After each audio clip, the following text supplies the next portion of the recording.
Olá, boa noite. Quero saudar a todos com a graça e a paz da parte de Deus, nosso Pai, e do Senhor Jesus Cristo. Então vamos aí, esperando as pessoas chegarem. Boa noite, irmãos. Vocês também os visitantes que têm acompanhado a nossa transmissão, sejam muito bem-vindos. Para nós é uma alegria poder compartilhar da palavra de Deus com vocês enquanto nós experimentamos este momento de distanciamento social. Boa noite também, Ana. Vamos orar então? E a gente então começa o nosso tempo de sermos expostos a mais um milagre do Senhor Jesus Cristo. E esse milagre é especial, porque nós veremos que ele vai fazer uma revelação tremenda no milagre que iremos estudar hoje. Vamos orar. Senhor, nós queremos te agradecer por mais um dia que o Senhor nos concede, revelando assim, ó Deus, a tua fidelidade, a tua misericórdia, que mais uma vez se renovou em nosso favor, a tua sabedoria. E suplicamos, ó Deus, que o Senhor nos conceda agora, à noite, um tempo onde possamos aprender mais o Senhor Jesus Cristo, nós possamos ter um vislumbre, ó Deus, do caráter dele, de quem ele é, da identidade de Jesus. E isso, ó Deus, possa preencher o nosso coração, impregnar o nosso coração de admiração, de amor por esse Senhor tão misericordioso, o Senhor de compaixão, e que em todos os seus caminhos ele é sábio e amoroso. É o que pedimos ao Pai no precioso nome de Jesus, o nosso Salvador. Amém. Amém. Então vamos lá. Você pode abrir a sua Bíblia no Evangelho de Marcos, capítulo 6, dos versos 45 a 52. Então vamos lá. Semana passada, no sábado passado, nós então fomos expostos a uma passagem, um episódio, onde o Senhor Jesus Cristo recebe os discípulos. É a primeira vez que eles são chamados de apóstolos, e eles foram então comissionados pelo próprio Senhor, e eles voltam agora cheios de alegria, por terem cumprido a sua missão, e se aproximam do Senhor. Diz lá o texto que era tão intenso o ministério deles, que eles nem tinham tempo para comer, então o Senhor Jesus Cristo os convida para se retirarem, né? Nós então falamos da necessidade da solitude, de estar a sós com o Senhor, porém isso não foi possível. A multidão viu, e a multidão acompanha, e quando Jesus Cristo vê a multidão, ele fica então, ele se compadece daquelas pessoas, e ele olha, e o olhar dele é penetrante. Diz o texto que ele viu aquelas pessoas como ovelhas que não têm pastor. Então naquele episódio nós vemos o Senhor Jesus Cristo se revelando como o verdadeiro e supremo pastor. Ele é aquele que supre as suas ovelhas, tanto na esfera espiritual quanto na esfera física. E nesse episódio agora, que é imediatamente após aquilo que está acontecendo, nós vemos Jesus se revelando de uma outra maneira, de uma maneira surpreendente na realidade. Diz assim o texto em Marcos, capítulo 6, verso 45 a 52. Logo a seguir, compeliu Jesus os seus discípulos a embarcar e passar adiante para o outro lado, a Betsaida, enquanto ele despedia a multidão. E tendo-os despedido, subiu ao monte para orar. Ao cair da tarde, estava o barco no meio do mar, e ele sozinho em terra. E vendo-os em dificuldade a remar, porque o vento lhes era contrário, por volta da 4ª vigília da noite veio ter com eles, andando sobre o mar, e queria tomar-lhes a dianteira. Eles, porém, vendo-o andar sobre o mar, pensaram tratar-se de um fantasma, e gritaram, pois todos ficaram aterrados à vista dele. Mas logo lhes falou e disse: coragem, ou seja, tem de bom ânimo, sou eu, não temais. E subiu para o barco para estar com eles, e o vento cessou. Ficaram entre si atônitos, porque não haviam compreendido o milagre dos pães, antes o seu coração estava endurecido. Então o que temos aqui é um episódio tremendo do ministério de Jesus com os seus discípulos.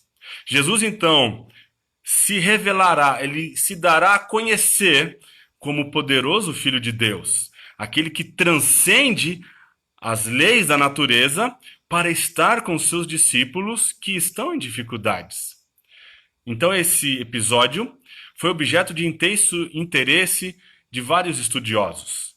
Partindo da premissa de que as leis da natureza elas não podem ser invioláveis e de que todas as coisas no universo devem ser capazes de ter uma explicação racional, as teorias mais improváveis e absurdas foram sugeridas para explicar Jesus caminhando no mar da Galileia.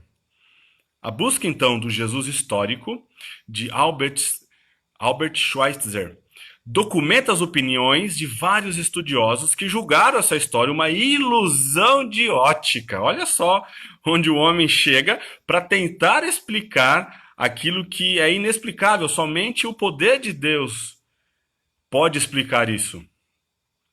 Para intérpretes exclusivamente racionalistas, a história era um código a ser decifrado, um enigma a ser resolvido.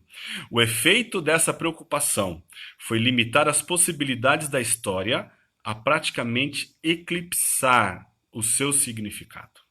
Vemos dois temas aqui nessa passagem. O primeiro é claramente o poder sobrenatural de Jesus.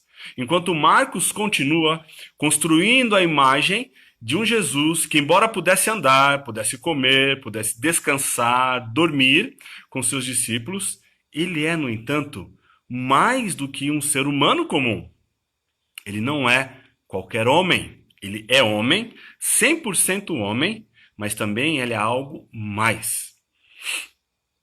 A incompreensão dos discípulos é bem conhecida como um tema enfatizado nesse Evangelho de Marcos, do que até mesmo outros relatos. Até esse ponto, então, os discípulos foram retratados mais como os destinatários privilegiados de revelações especiais, em contraste com as multidões sem entendimento. Então, neste texto, eu gostaria de dividir com vocês 3 verdades que precisamos nos lembrar quando experimentamos momentos de dificuldades e angústia. Então, em primeiro lugar, Jesus é a revelação de Deus Pai.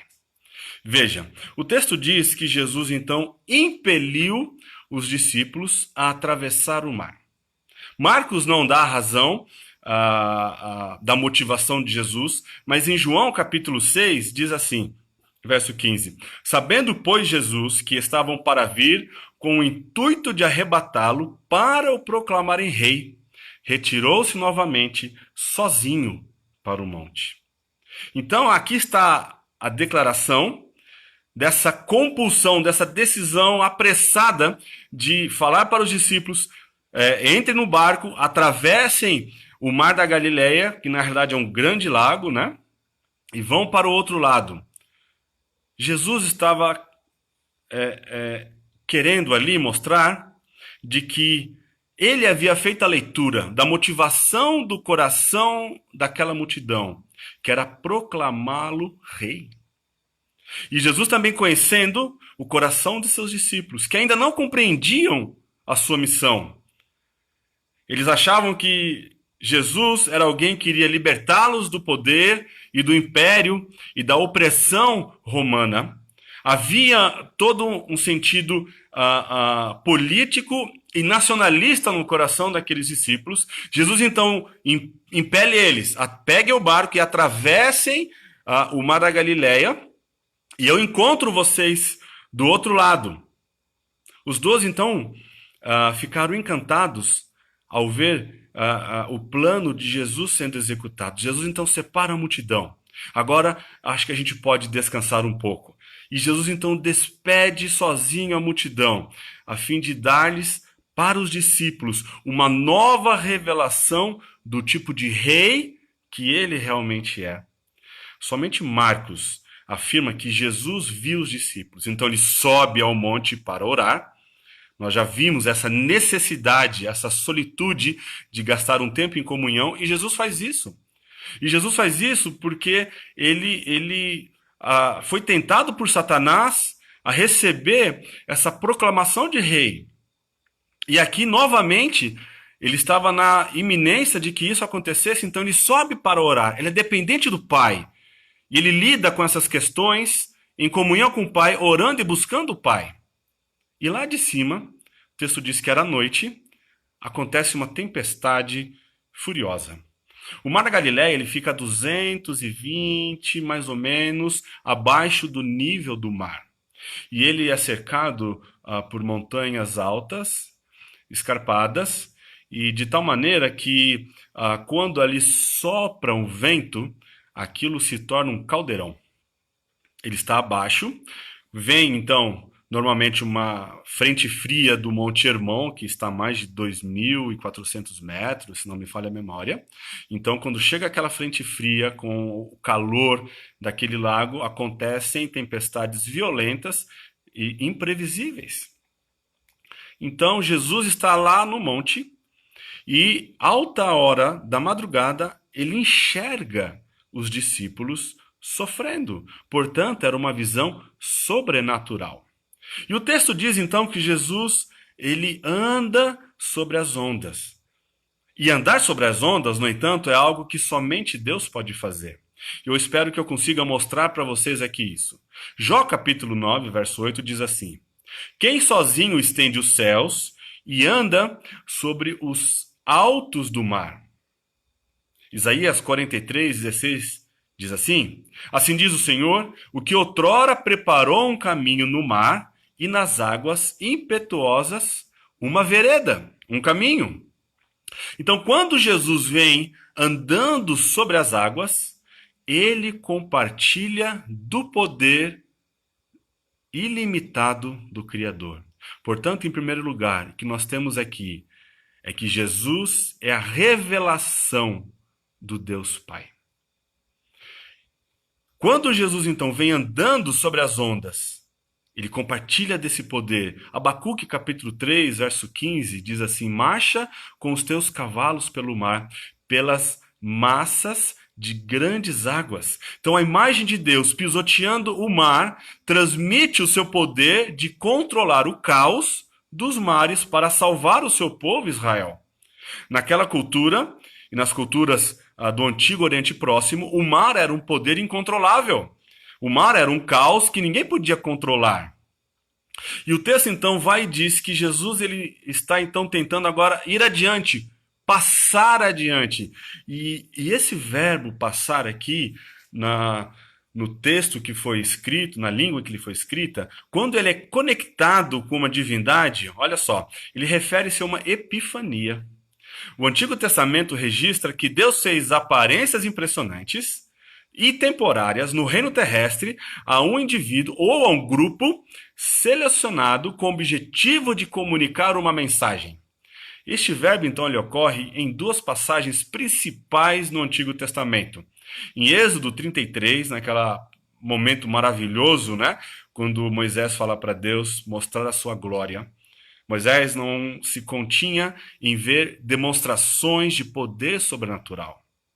Moisés não era alguém que era suficiente para ele ver as manifestações de Deus abrindo o mar, purificando água, alimentando o povo. Moisés queria mais do Senhor. E naquela passagem ele pede: Senhor, mostra-me a tua glória. Então em Êxodo 33, Moisés ele faz esse pedido. E Deus responde passando diante dele e proclamando a sua identidade. E o Senhor disse: Farei passar toda a minha bondade diante de ti, e te proclamarei o nome do Senhor, terei misericórdia de quem eu tiver misericórdia e me compadecerei de quem eu me compadecer. E acrescentou: não me poderás ver a face, porquanto homem algum verá a minha face e viverá. Disse mais o Senhor: eis aqui um lugar junto a mim, e tu estarás sobre a penha. Quando passar a minha glória, eu te porei numa fenda da penha, e com a mão te cobrirei, até que eu tenha passado. Depois, tirando eu a minha mão, tu me verás pelas costas, mas a minha face não se verá. 1 Reis, capítulo 19, quando naquela passagem do profeta Elias, o Senhor diz a Elias para ficar na montanha. Disse-lhe, pois, o Senhor: sai e põe-te neste monte perante o Senhor. Eis que passava, esse é o verbo, o Senhor. Então nós podemos concluir dessas passagens que quando Jesus deseja então passar adiante pelos seus discípulos, ele almeja que eles vejam a sua majestade transcendente como um ser divino e lhes dê segurança. Jesus quer que os seus discípulos possam ter uma visão da identidade de quem ele é. Deus não pode ser visto completamente, mas Jesus pode. Quem vem a eles no mar, então, não é simplesmente o sucessor de Moisés, que enche as cestas com pães, que alimenta o povo no deserto. Somente Deus pode andar sobre as ondas, sobre o mar. Portanto, a nossa conclusão: Deus, o próprio Deus, se fez carne e agora então ele se dá a conhecer aos seus discípulos. Ele revela que ele é Deus. Jesus é aquele em quem toda a plenitude da divindade habita corporalmente. Colossenses 2:9. E quando ele se aproxima, ele diz: sou eu. O sou eu é idêntico à revelação de Deus a Moisés, no monte também. Então, assim, Jesus não apenas caminha no lugar de Deus, mas também ele leva o seu nome.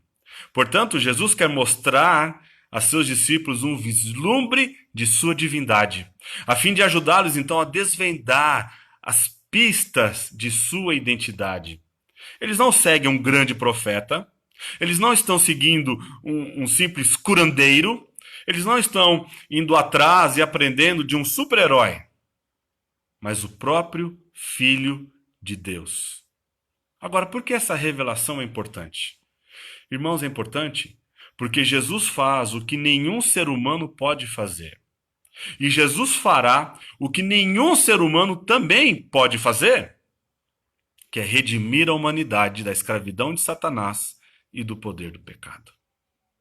Somente Deus, somente Jesus sendo Deus, ele pode nos substituir de maneira perfeita e final. Somente Jesus foi aceito como um sacrifício vicário, substitutivo em nosso lugar. Porque ele é Deus, ele não pode pecar, então ele é o Filho amado. E ele, porque cumpriu a lei perfeita do Senhor, ele então é o nosso substituto perfeito. Porque a sua vida perfeita, a sua obediência perfeita a todos aqueles que creram, receberam, foram transferidos para sua conta essa justiça. Jesus é Deus. E nós precisamos sempre nos lembrar dessa verdade, independentemente de qualquer momento que estivermos experimentando, principalmente quando estivermos remando em uma tempestade furiosa e somos açoitados pelos ventos. Em segundo lugar, Jesus é Deus que conhece as nossas dificuldades. Isso aqui é algo tremendo, porque o cristianismo é a única religião onde Deus deseja se reconciliar com o homem. É a única religião onde o cristianismo ensina de um relacionamento pessoal.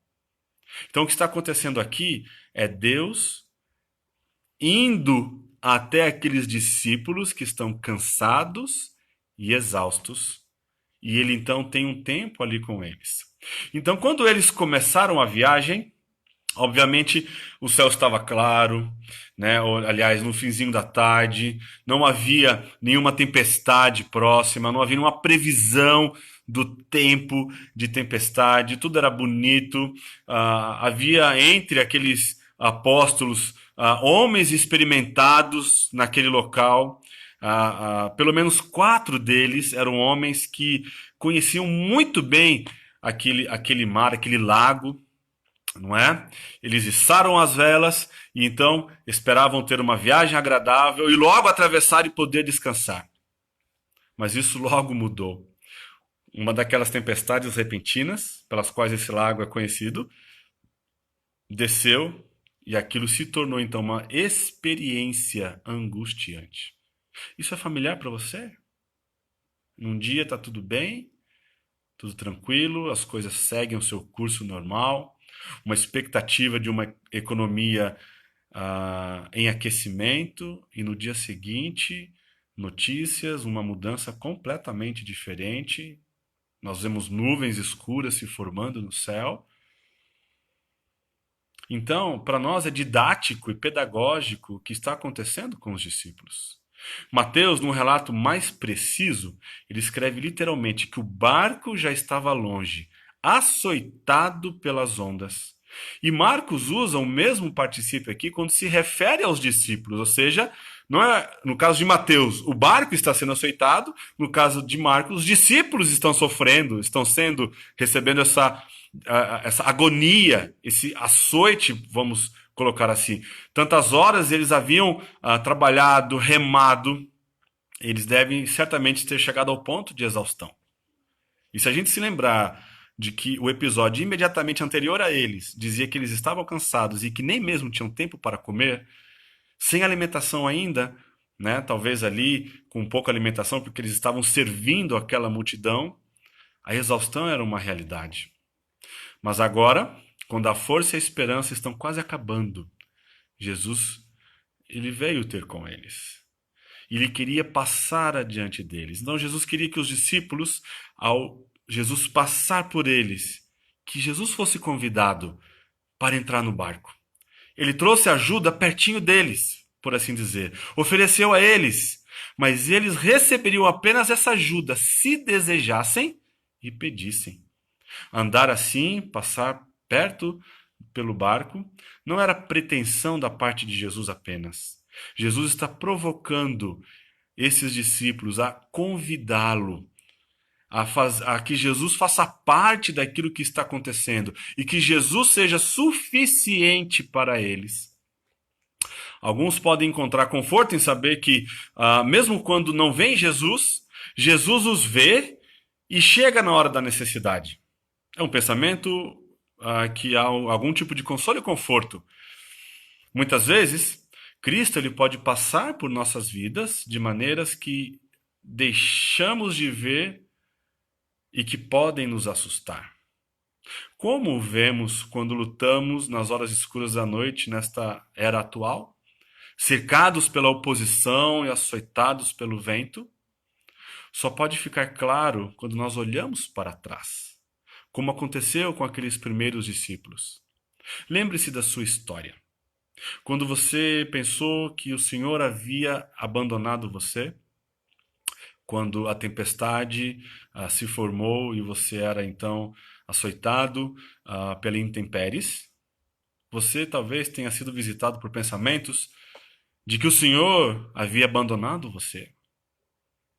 Essa passagem diz que o Senhor nunca abandona os que lhe pertencem. E isso é algo consolador para nós. E quando nós olhamos para trás, depois de passar por toda aquela situação, toda aquela prova, nós podemos ver que o Senhor esteve conosco o tempo todo. Que na realidade, por vezes, Ele nos segurou, nos tomou em seus próprios braços. Percebemos então que naquela hora horrível estávamos, sabe no quê? Na presença de Deus. E que Cristo revelou sua glória para nós. Naquela ocasião que nós não conseguíamos ver, Estávamos cegos, cegos demais, petrificados demais pela circunstância, por ver o Senhor. Devemos então ficar alertas de que em tempos de desânimo, em tempos potencialmente desanimadores, de medo, Cristo está passando, mostrando seu amor e poder e nos conduzindo através das águas turbulentas. Veja como é didático isso, como é um conforto para nós. Jesus não nos abandona. Ele conhece as nossas dificuldades e no tempo dele, diz o texto que na quarta vigília da noite, isso era por volta de 3 às 6 horas da manhã, ele tem um tempo. E o tempo, a agenda de Deus, não é a nossa agenda.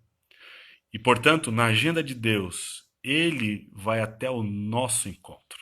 Louvado seja o Senhor, porque é uma decisão dele.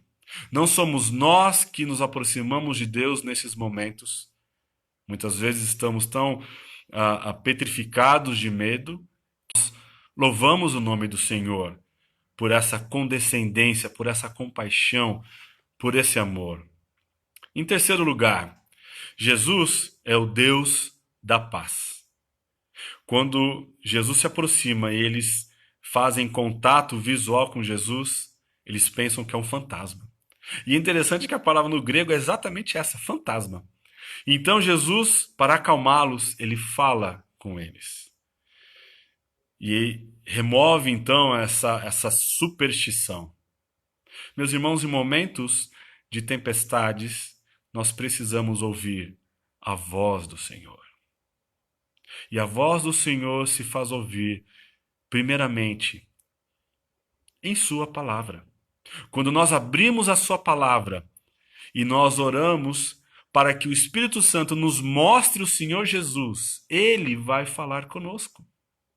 Ouvimos a Sua voz. E naquela ocasião, Jesus fala algo para eles tremendo.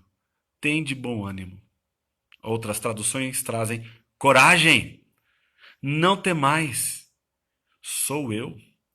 Então não era um fantasma, não era uma superstição, era o Senhor, o mestre deles, aquele homem gentil e amável, com o coração cheio de compaixão e misericórdia que estava ali, cuja voz eles conheciam tão bem.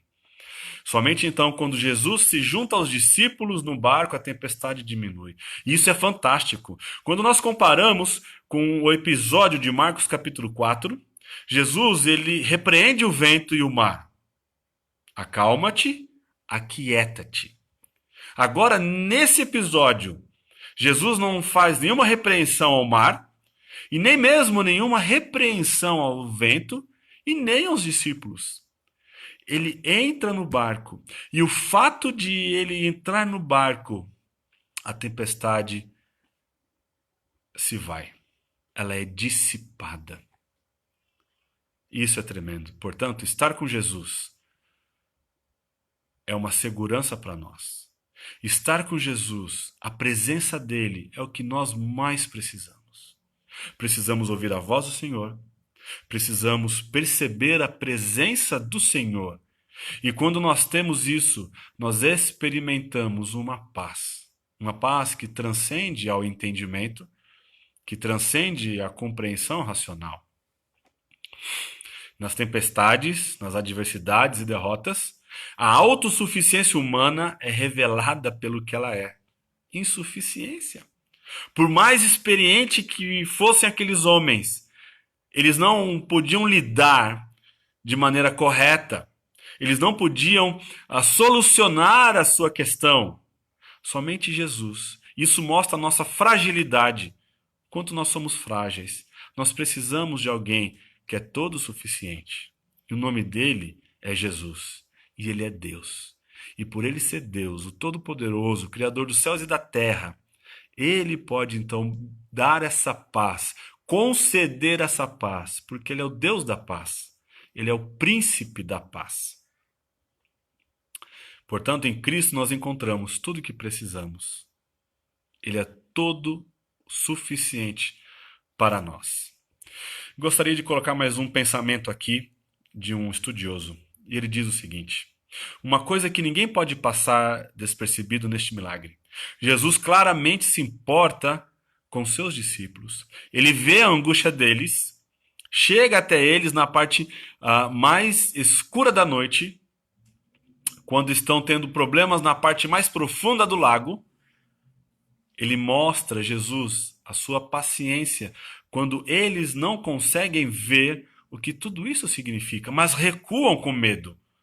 Não há repreensão, apenas uma calma segurança. Ele então os entrega em segurança na praia. Os discípulos veem mais do que as costas de Deus, como Moisés. Eles viram a face de Deus na face do seu Filho, Jesus Cristo. Ele é o Salvador, ele é aquele que traz calma e libertação. Pode-se imaginar os primeiros cristãos que ouviram essa história sentindo grande consolo nela, ao aplicá-la à sua própria situação angustiada. Como um teólogo observou, corações fracos podem até ter começado a se perguntar se o próprio Senhor não os abandonara ao seu destino, ou duvidar da realidade de Cristo.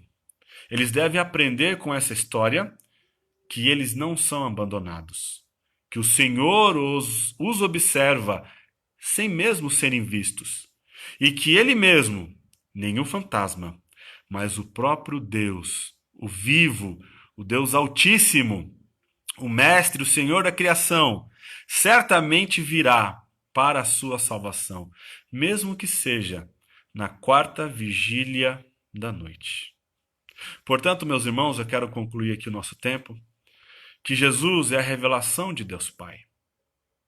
Deus é Espírito, e a forma como vemos a face de Deus é olhando para a face de Jesus, porque Jesus é Deus. E Jesus é Deus, Ele conhece então as nossas dificuldades. E porque Ele conhece as nossas dificuldades, Ele virá até nós e nos inundará com a sua paz, porque Ele é o Deus da paz. Amém? Então, gostaria que você abaixasse a sua cabeça e vamos orar agradecendo ao Senhor por esse episódio ser um grande desafio para nós e nos ensinar muito a respeito de quem o Senhor é, da sua identidade e do seu caráter. Senhor, nós louvamos o Teu nome pela Tua palavra, porque ela nos desafia quando somos colocados em situações potencialmente temerárias. Encontramos nela respostas para essas situações. É Jesus Cristo. É Jesus Cristo. Ele é Deus, Ele conhece as nossas dificuldades e é Ele quem concede paz em meio às tempestades da vida. E louvamos o Teu nome, ó Pai, por isso. Em nome de Jesus que eu oro. Amém. Irmãos, foi um prazer estar aqui com vocês, uma grande alegria. E amanhã nós temos a nossa EBD, às 9 horas, estudo no livro de Romanos, com o pastor Edson. E às 10h15, Profetas Menores, que será uma série dada por vários irmãos da nossa igreja. Não deixe de assistir, certamente você será desafiado e edificado pela palavra do Senhor. Às 11h30 nós teremos a EBD Kids e à noite, às 18h30, a nossa mensagem e às 20 horas o Terra Prometida. Que Deus abençoe você neste fim de sábado e que esse episódio possa aquecer o seu coração se você está experimentando uma tempestade, um temporal em seu coração. Amém? Que Deus abençoe vocês. Um abraço.